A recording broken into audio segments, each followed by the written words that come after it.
tardes, bienvenidos a un nuevo encuentro aquí de Mujeres en Agricultura. Y hoy día no puedo estar mejor acompañada porque tengo realmente a convencionales que han dado bastante que hablar y que han defendido las ideas principalmente de la libertad. Con nosotros está hoy día Teresa Marinovich, que es licenciada en Filosofía y convencional por el Distrito 10, que además sacaste una votación increíble. ¿Cómo estás, Tere? Bien, Maida, feliz.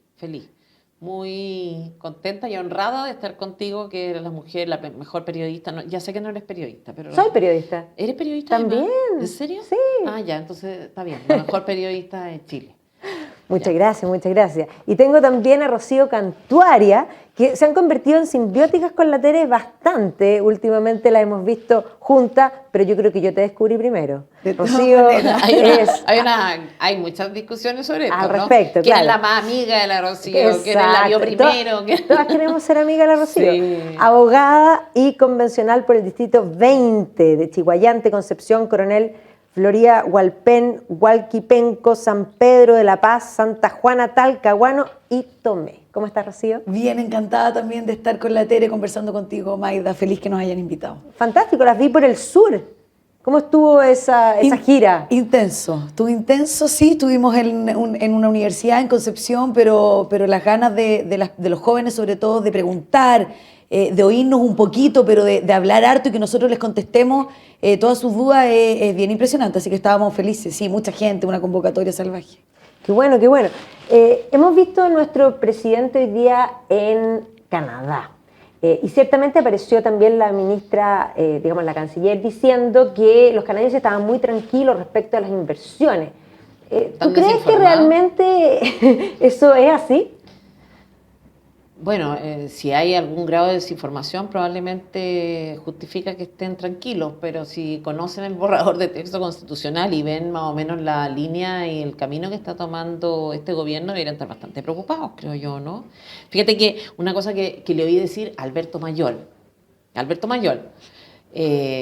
no es sospechoso de ultraderecha, ¿no? No. Y decía que era muy chocante que la Convención Constitucional, entre 5 comisiones, y pensando desde el principio los constituyentes de ultraizquierda, hablando y siempre planteando esta nueva Constitución como un texto que iba a resolver problemas sociales y por lo tanto los derechos sociales iban a ser, ¿no es cierto?, un pilar importante, pilar además que hoy día están usando en términos propagandísticos. O sea, es muy chocante, muy raro, y está mal, y dice que y habla de su desenfoque el hecho de que la Comisión de Economía sea la comisión sexta, o no, quinta o sexta, la Comisión de Medio Ambiente.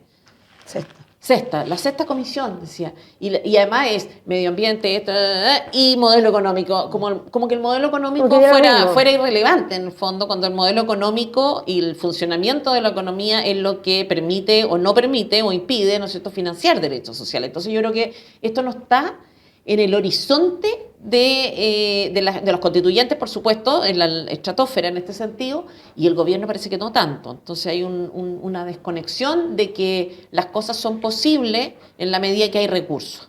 Y por lo tanto no está en el foco nomás, no es relevante. O sea, ¿le falta realismo? Bueno, claro, adolecen un poco de una cosa medio infantil, que se ha visto también en este gobierno. O sea, tú viste que el viaje de Isquia Siches a la Araucanía, desde mi punto de vista, es como bien elocuente. La conducta que tuvo, dio a entender que ella realmente creía que, siendo buena onda con sus declaraciones previas en redes sociales, iba a ser suficiente como para que la recibieran. Y que en realidad lo que faltaba es que algún ministro fuera a ver a todas estas comunidades violentas. Te da la idea de que operan sobre la base de que lo que han dicho por años, que lo que falta es diálogo y todas estas obviedades o todas estas frivolidades, en el fondo, realmente se las creen y se han ido encontrando con la realidad. Y la realidad no es tan simple, parece, como ellos creían, ¿no? Es gente que salió de la universidad, en el caso de Boric ni siquiera con examen de grado, digamos, exitoso, y de la universidad pasan a ser diputados, a gozar de todo el favor además de la prensa, o sea, sin una prensa adversa, sin enfrentar el fenómeno típico de un político, que es con mucha crítica, No, con una prensa favorable, muy tolerante, con un sueldo, qué sé yo, de 20 millones, poder. Entonces yo creo que hay gente que viene con una distorsión muy profunda de cómo son las cosas, de cómo funcionan, de cómo se hacen para que realmente resulten. Y hoy día están armando un gobierno y probablemente están recién empezando a tomar contacto con que las cosas no son tan simples como ellos creían. En este punto de, digamos, pensando en las inversiones y en Canadá, en minería, que es una de las grandes, digamos, donde los canadienses tienen participación y además hay varios proyectos que están a espera, que probablemente sí están tomando cierto palco con cierto temor. ¿Cómo queda en el borrador de la convención? Porque entendamos que lo que ya está escrito ya está, sí, y no porque lo armonicen va a cambiar.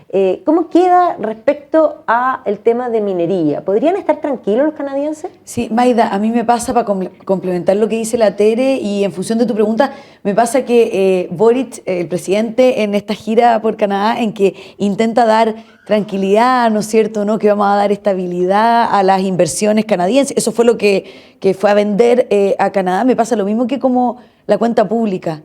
Es como un ofertón de promesas, de esperanza, que no tiene ningún asidero, como decía la Tere, con la realidad. Y en Canadá está pasando exactamente lo mismo, porque si fuera cierto que él quiere dar estabilidad a las inversiones que ya existen, canadienses, principalmente de la industria minera, como dices tú, o darle, o incluso atraer inversión, que es lo que tanto necesitamos, ¿no es cierto?, para darle un empuje a la economía, que es un desastre, ¿no es cierto?, con casi 12% de inflación anual, no estaría a favor de este borrador de Constitución. Si mire, podemos destacar, la verdad es que es un eje transversal en que no interesa el modelo económico de progreso y de crecimiento y de libertad económica. Al final es eso, no está contenido en el borrador de la Convención.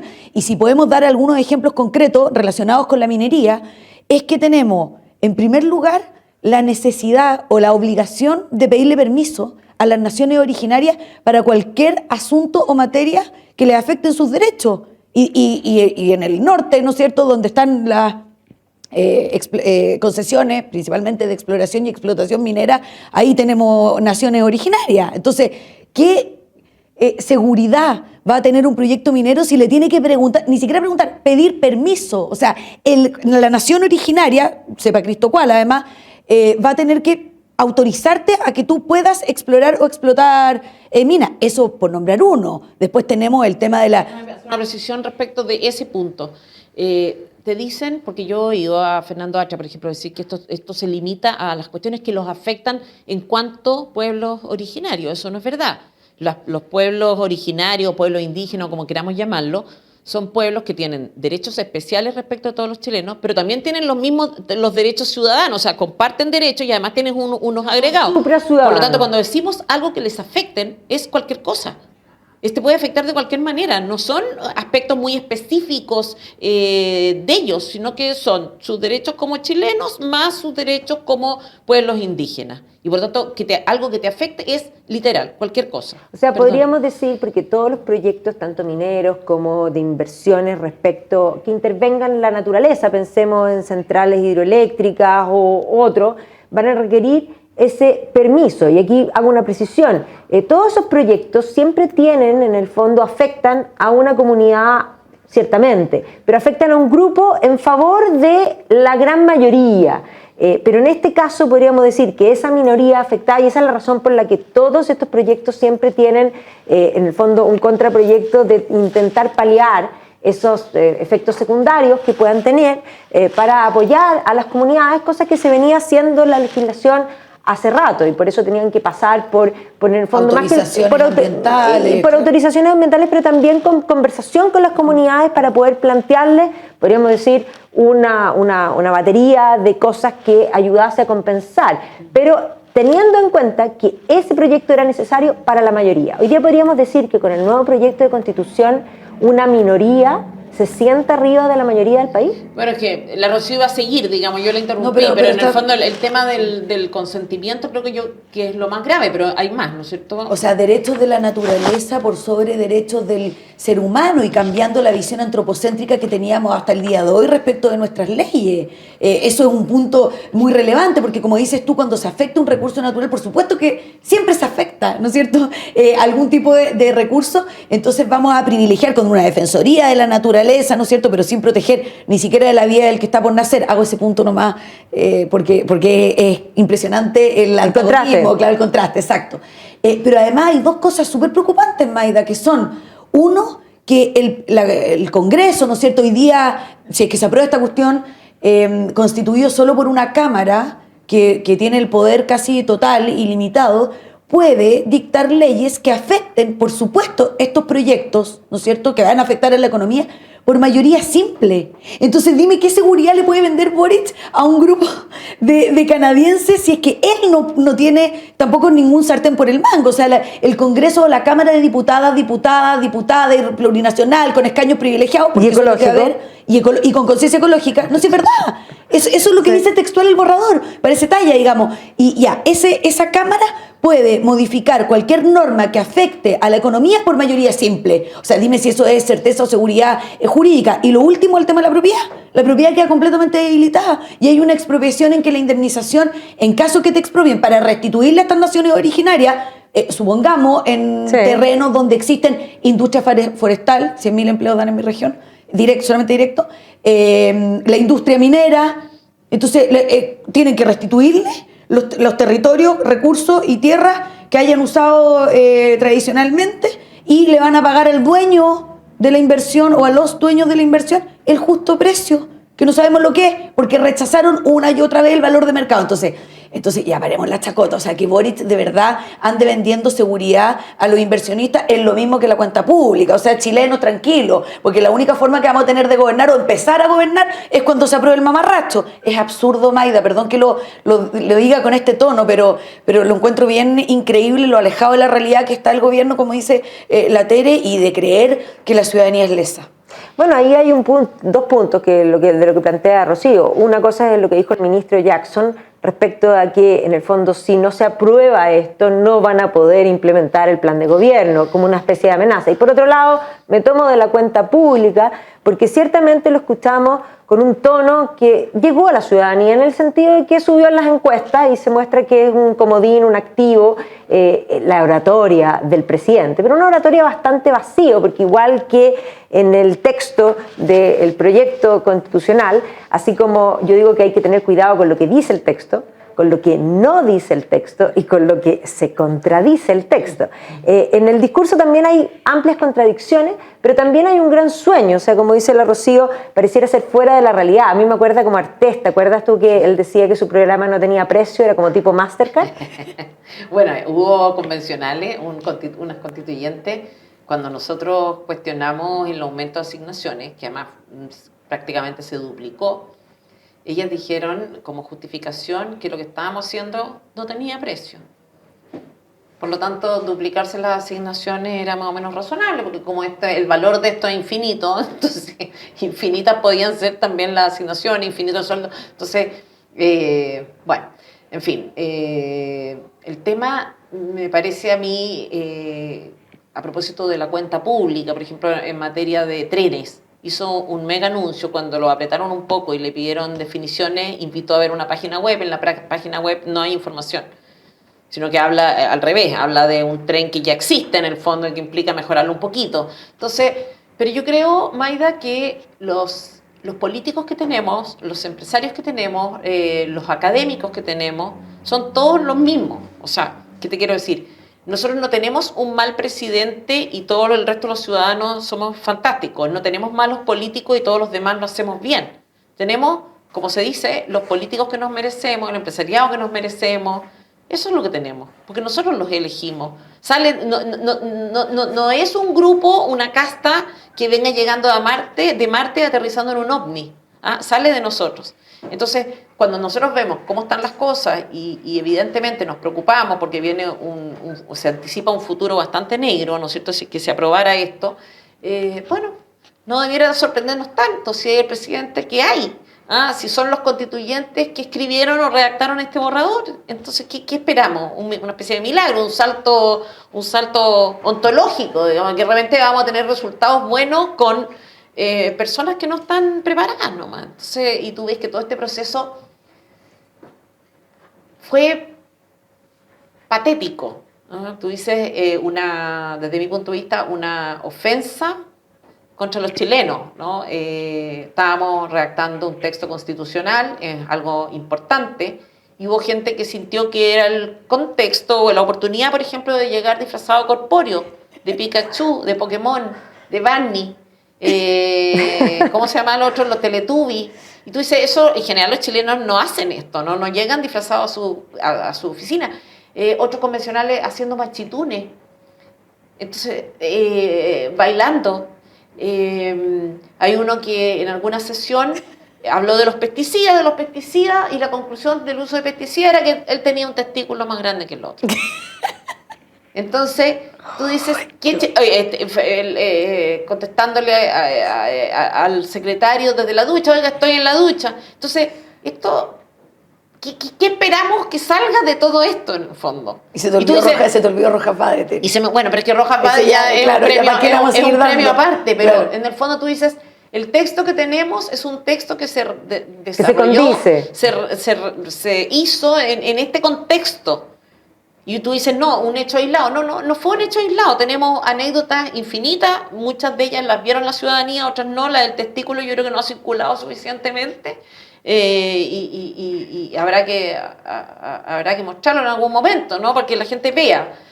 Pero tú dices, esto fue así, estos son casos específicos, pero no aislados, porque si hubieran sido aislados hubieran recibido la condena de sus compañeros constituyentes.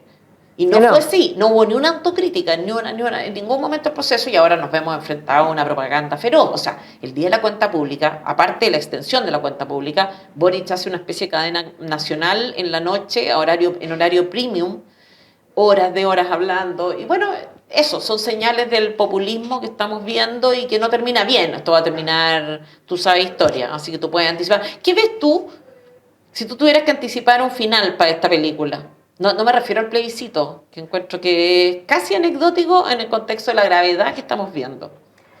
Yo veo dos dimensiones, la posibilidad de que, o sea, desde ya, ciertamente, bajamos 10 años, si es que no 50. Y ojo, si es que no es permanente, porque si se abrochan en el poder no lo van a soltar más. O sea, yo creo que de aprobarse esto es game over, como historiadora lo digo, y de no aprobarse son 10 años de retroceso si es que no llegamos a una guerra civil. Ya, pero una guerra civil sin grupos armados todavía. O sea, yo creo que van a ser... Y con este desarme además, porque eso es lo que yo... El desarme es lo que yo veo también como una señal. No es casualidad que los gobiernos totalitarios generalmente implementen este tipo de cosas. Yo creo que Boric perdón la expresión, porque uno trata de ser republicana, pero un tonto útil en este contexto. No creo que esté siendo consciente de todo el camino que está transitando. O no del todo consciente. Pregunta, sí. A ver, no simplemente no del todo consciente. ¿Tú crees que realmente es Boric quien gobierna? No. ¿Quién gobierna? El Partido Comunista. ¿Y quién detrás del Partido Comunista? ¿Quién lleva los hilos? No lo sé. ¿Quién? No sé. Teller. Teller, ya. Mucho rato, ¿o no? No lo sé. No lo sé, pero está claro que... Pero lo intuyo. Mira, Maida, en el fondo nosotros hemos dado vuelta por algunos lugares de Chile y vamos a seguir en esto.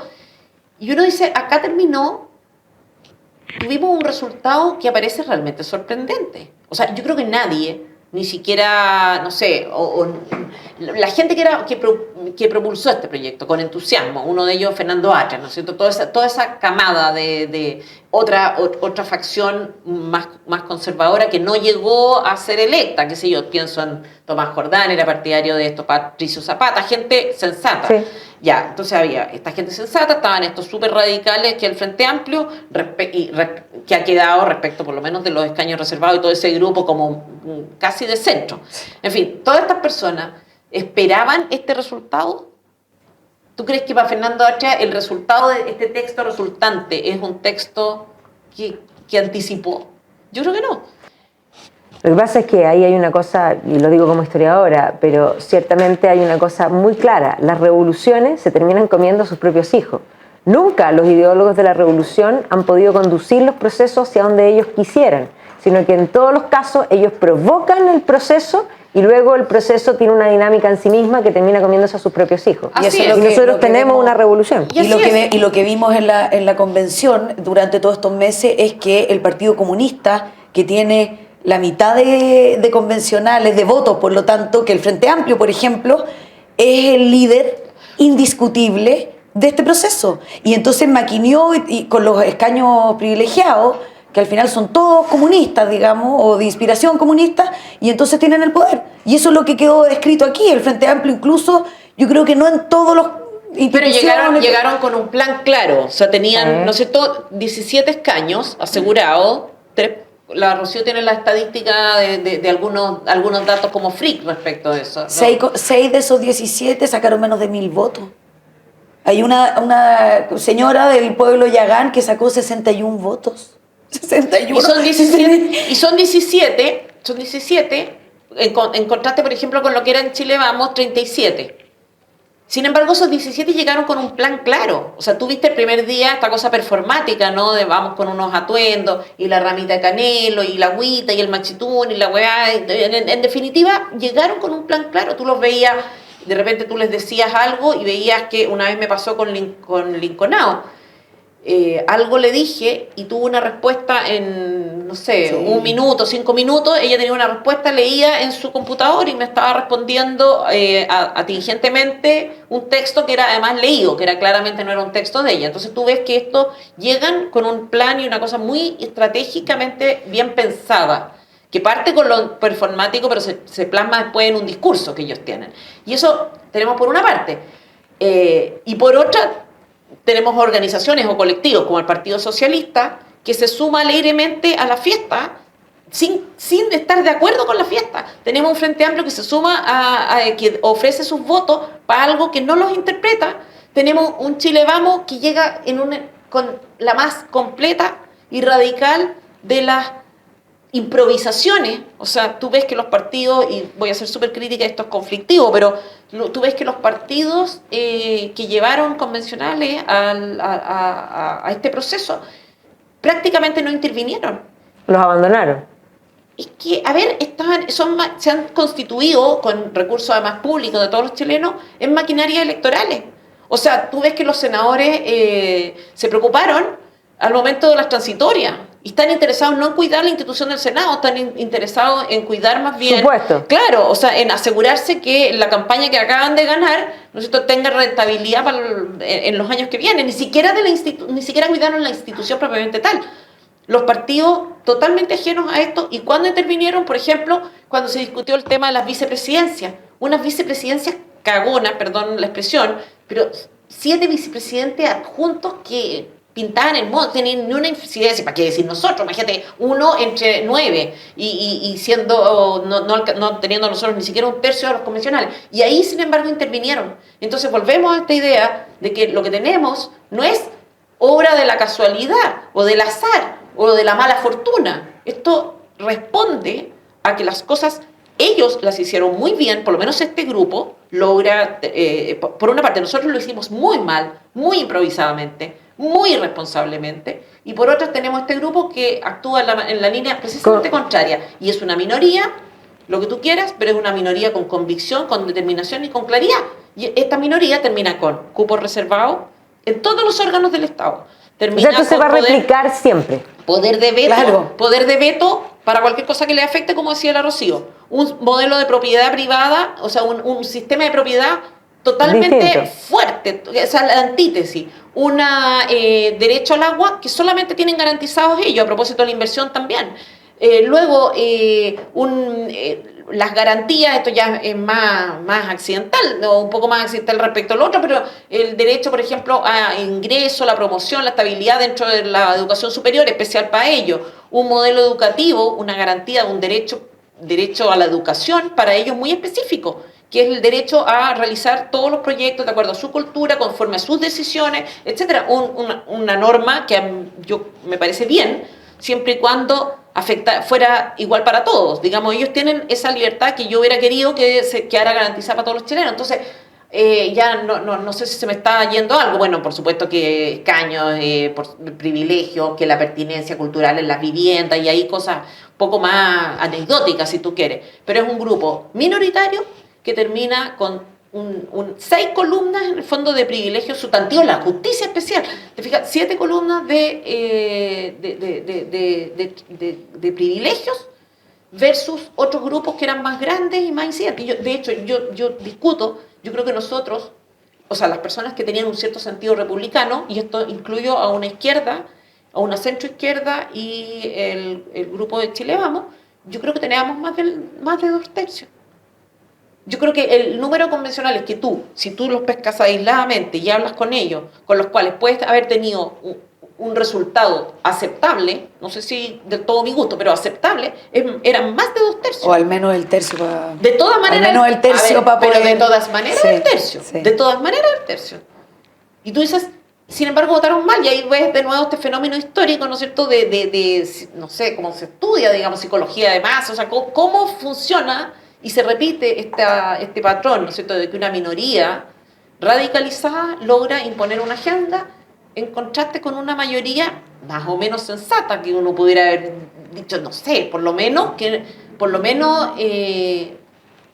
con sentido de las instituciones, con espíritu republicano, en fin, esto no primó, y bueno, estamos viendo eso, estamos viendo yo creo, Tere, que aquí primó la cobardía, sobre todo de la centroizquierda y de la izquierda socialista. Sí. Más que cualquier otra cosa, porque al final ellos son el grupo que tú dices, sí, hubiéramos tenido el tercio para que estos delirios no hubieran quedado aquí. Ya, pero Fernando Atria y los Frente Amplio, solos.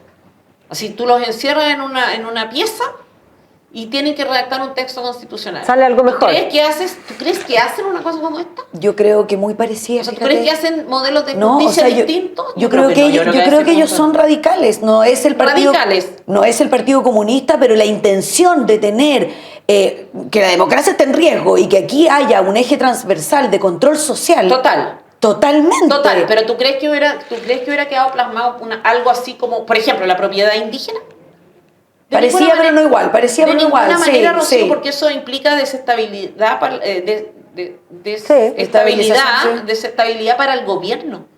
O sea, de hecho, yo no entiendo cómo son tan torpes este gobierno de no darse cuenta de que la primera víctima de este texto constitucional se aprueba van a ser ellos. Lo que decía la Maida, ¿cierto? Que el revolucionario al final pero de todas maneras, y esto se repite este patrón de los seres humanos, esta naturalización de la riqueza de la que habla Laje, estos procesos entonces que la gente está en un estado más o menos aceptable y rompe con el ciclo, ¿no es cierto?, de progreso, porque se repite, o sea, es algo que está casi en la naturaleza, es como el autosabotaje, está en la esencia, por lo visto, del ser humano, y por lo tanto eso se plasma en los fenómenos históricos. Sí, el tema es que en el Partido Comunista, que ¿no es cierto?, manipuló, en mi opinión, a estos otros tontos útiles de los escaños privilegiados, no creen en la libertad, pues. Entonces creo que por ahí, no estoy justificando nada porque comparto, claro, pero por ahí es la centralización de este poder, y de Tellier, te fijas, con esta gente convencional, o sea, piense poco y haga esto porque al final el fin justifica los medios, y eso no sucede con los equipos o grupos que creemos en la libertad, te fijas, y en la individualidad del pensamiento de cada uno. Un poquito, estoy poniendo un punto. Estoy muy de acuerdo, pero en el fondo, digamos, una minoría para ser incidente no necesariamente, claro, es más fácil una minoría incidente que está dispuesta o no repara en los medios en que está dispuesto a utilizar, obviamente eso es más y que además los ha utilizado siempre, claro, la violencia incluye, que fue la que se usó para llegar a este punto. Entonces, y que la siguen poniendo sobre la mesa porque es una gran amenaza. Si esto no se aprueba, literalmente se quema Chile como un concepto. Es que yo creo que se quema Chile también si se aprueba. Que eso es cierto. Yo también creo. Bueno, por eso es lo que yo te decía. 10 años como mínimo, como dices tú, porque además existe una fantasía, y es la fantasía de que el proceso no realiza cambios sociales por sí mismo. Y yo creo que el cambio ya se produjo en la mentalidad de las personas, en la mentalidad de los chilenos. Las expectativas ya están. Sí. La modificación de de la conciencia colectiva, por ejemplo, de los pueblos indígenas, ya se produjo, independiente de si se aprueba o no se aprueba este texto. Y la validación de la violencia, que es lo que la decía validación de la también. violencia, O sea, la lo primero- validación de la, entre comillas, deuda histórica, que no sabemos dónde empieza y que termina. está 20 veces aquí con grupos históricamente excluidos, que lo primero que hicimos fue una declaración para liberar a los presos políticos. O sea, la convención está completa, no solamente originada por la violencia, sino que de la manito. con la violencia. Empapada por la violencia. Y que atraviesa también el texto. Si el presidente de verdad se queda sin herramientas para combatir la inseguridad en Chile, menos el narcotráfico. Además, no tenemos estado de emergencia, no tenemos a la Fuerza Armada haciendo... Él es jefe supremo, permanente, ¿viste eso? El presidente queda catapultado como el jefe supremo de las Fuerzas Armadas. Eso hoy día existe para los casos de guerra, pero esto no, esto va a ser una condición permanente. Boric, líder supremo de las Fuerzas Armadas. Entonces, me suena así como a César Romano. Claro. ¿O no? Claro, pero sin estrategia, sin... Y sin que las no sé Fuerzas si- Armadas no sé puedan si- colaborar en la claro, frontera. No, como Ni con el Marco Aurelio Boric, o sea, no. No es Marco Ah. Aurelio, yo diría que Entonces, a mí tal vez un cómodo podría ser. Estuvieron en una situación... Son personas muy frívolas. Yo no creo que sean Ya, tontos. estoy de acuerdo. son Espera, muy la frívolos. convención es frívola y la No, convención... yo pienso ahora en el equipo de gobierno. Ya, bueno, Hay por gente eso, muy frívola. la convención se compuso de esta forma donde estos radicales que utilizaron en el fondo esta estrategia de los pueblos reservados para establecer su máquina, literalmente. Y ahí podríamos afirmar un poco en base a lo que tú has planteado de que hay muchos que fueron cobardes. Eso que se refleja en la convención, se refleja también a nivel de sociedad, porque hoy día estamos como estamos porque ciertamente el mal avanza no solo porque los malos puedan avanzar, digámoslo así, sino que porque hay mucha gente, comillas, buena, que decide no hacer nada. Y ahí viene la pregunta, porque yo siento que hay una cobardía, no sin querer, sino que incluso deliberada, que han decidido tomar palco, como muchos han planteado, porque hay varios que han planteado abiertamente que voy a tomar palco, que han decidido tomar palco para ver qué va a pasar, porque si pasa A, yo me tengo que acomodar, y si pasa B, también me tengo que acomodar. Bueno, que no hemos están visto- dispuestos a perder algo por hacer lo que corresponde. Y ahí viene mi pregunta. ¿El mundo del empresariado es culpable? ¿El mundo de la prensa? A mí me parecen que esos dos que te estoy mencionando no es que sean culpables, o sea, yo creo que son inmensamente culpables, porque los empresarios han financiado su propia soga, por una parte, y la prensa ha sido la que ha amplificado esto y ha convertido en una realidad. Y amplificado porque la gente, de alguna manera, es más, parten de la base de que la ciudadanía es estúpida. Y como la ciudadanía es estúpida, hay que establecerles una verdad. Sí. Y por lo tanto, Claro, esas pero- expectativas fuera de la realidad, la gente las tiene por alguna razón. Bueno, pero en el fondo también te las compra. O sea, a ver, por ejemplo, en el caso del 18 de octubre era muy llamativo y ahí fue un fenómeno que a mí me hizo pensar durante varios meses, porque yo soy como bien obsesiva cuando algo me llama la atención. Entonces, yo decía, qué increíble era ver la escena. La escena era un grupo de gente haciendo barricadas por allá, otro pelota lanzando, qué sé yo, adoquines a la policía y otro manifestándose de manera más o menos pacífica. Pero tú dices, esa escena sin música, sin relato, es una escena de violencia. Sí. Ya. Sin embargo, el relato, la interpretación que se hacía de esos mismos hechos era un relato que hablaba de manifestaciones pacíficas con incidentes aislados. Y vimos que ese relato además se repetía en todos los canales. Sí. Ya. Tú dices, qué impresionante es que, en definitiva, la imagen es menos poderosa que el relato. Lo que tú ves tiene menos fuerza que lo que tú oyes. Y eso que tú oyes se instala finalmente como verdad oficial, que es que esto era un fenómeno pacífico, muy de corte social, en el buen sentido de la palabra, ¿no es cierto?, con un par de locos por ahí que circulaban haciendo tonteras. Y ahí estoy muy de acuerdo contigo, ¿no es cierto? O sea, fueron como la interpretación de lo que estaba pasando, ese proceso, esa mediación la hizo la prensa. Y lamentablemente la hizo muy mal. Pero también es verdad que los ciudadanos compraron eso. Por supuesto. Ya. Y después tú tuviste una clase política que hizo lo mismo. Tomó este proceso, tomó este fenómeno lo condujo hacia una nueva constitución que se entregó como chivo expiatorio, y ese grupo de ciudadanos nuevamente entendió o incorporó la tesis de que el problema era constitucional y que constitucionalmente también salíamos de ese problema.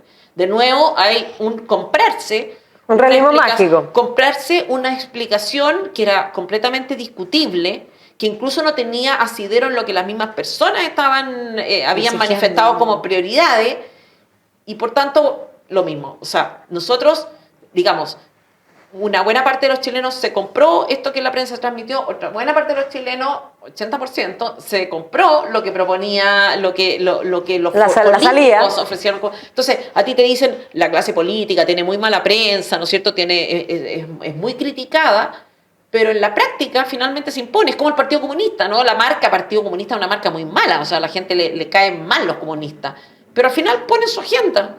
Entonces, ¿qué prefieres? ¿Tener una mala marca y imponer tu agenda, o prefieres tener una marca aceptable, qué sé yo, pero hacer lo que dicen otros? Y yo creo que ese es el gran pecado de, como dices tú, el empresariado, los medios de prensa, los dueños de los medios de prensa, y también de los políticos nuestros, que están muy, muy, muy preocupados, permanentemente preocupados de que, oye, no vayan a decir que nosotros esto, no vayan a decir, no vaya a pasar. El Partido Comunista le da exactamente lo mismo lo que vayan a decir.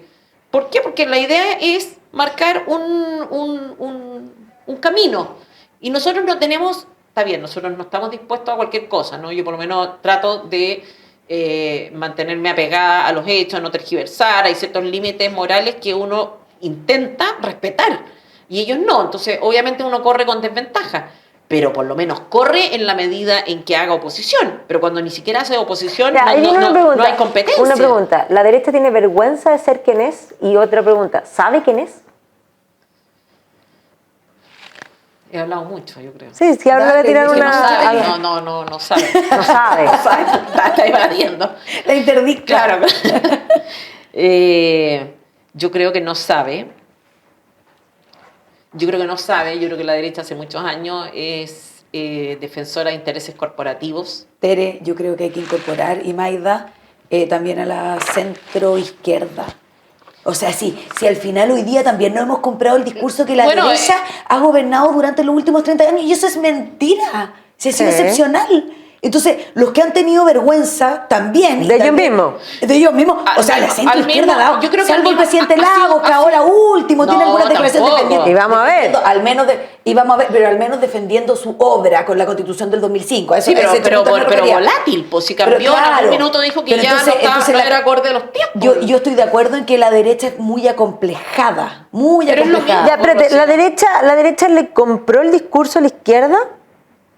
O sea, la derecha y la centroizquierda, como dice la Rocío. O sea, todo el grupo de personas, todo lo que podemos llamar republicanos, respetuosos del Estado de Derecho, pilares básicos que dentro de los cuales uno puede haber muchas diferencias políticas, como la centroizquierda. Pero ellos abdicaron, pero a lo que voy, Rocío, es que abdicaron igual que la derecha. La derecha no estuvo gobernando, pero sí estuvo con un modelo que era más o menos...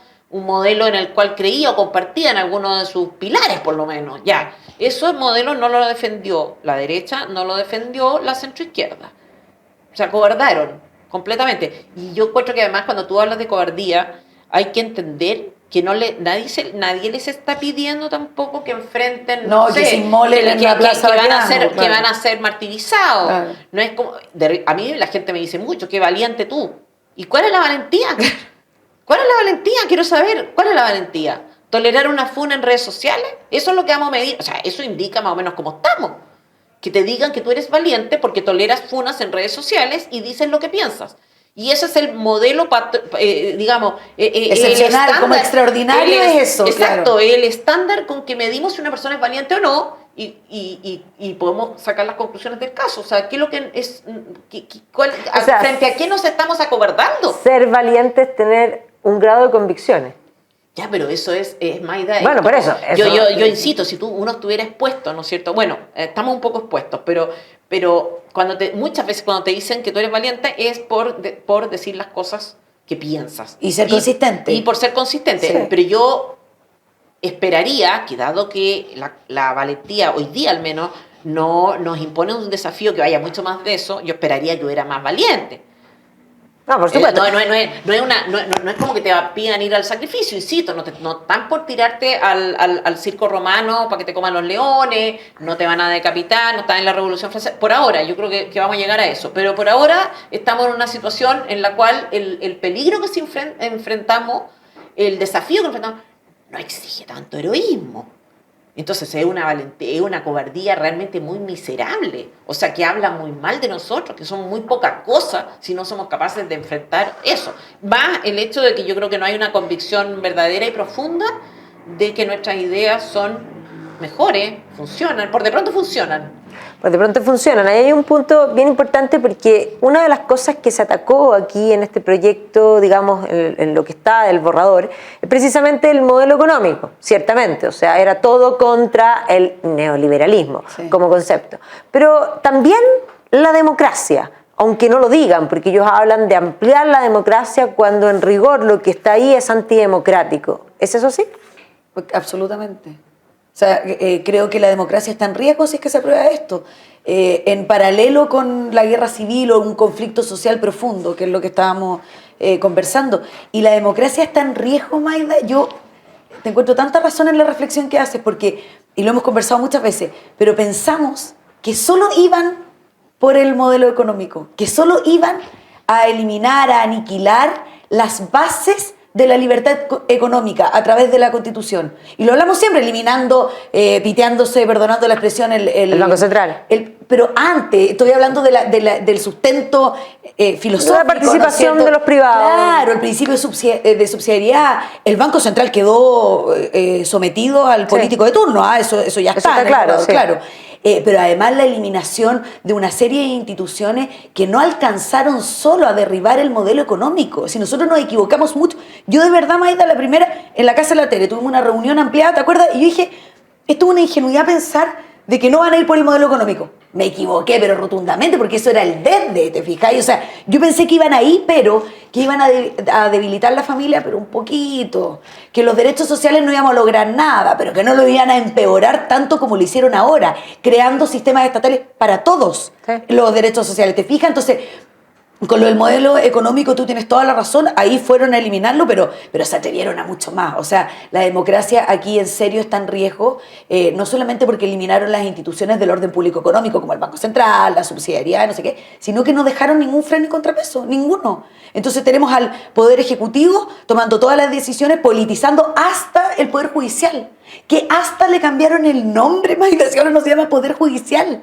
Y eso te dice bastante de la independencia del Poder Judicial, la aniquilaron. Inventaron un Consejo de Justicia en que va a poder nombrar y remover a los jueces. O sea, fálleme según lo que yo no quiero. Salen ahora no sé cuántos jueces, ¿no es cierto? Todos nombrados por el gobierno de turno. Entonces, ahora, yo no sé, el tema de la guerra civil para mí es un tema, porque yo estoy como convencida que eso es lo que viene, pero me faltan los grupos armados como elemento. Entonces, ¿tú qué opinas de eso?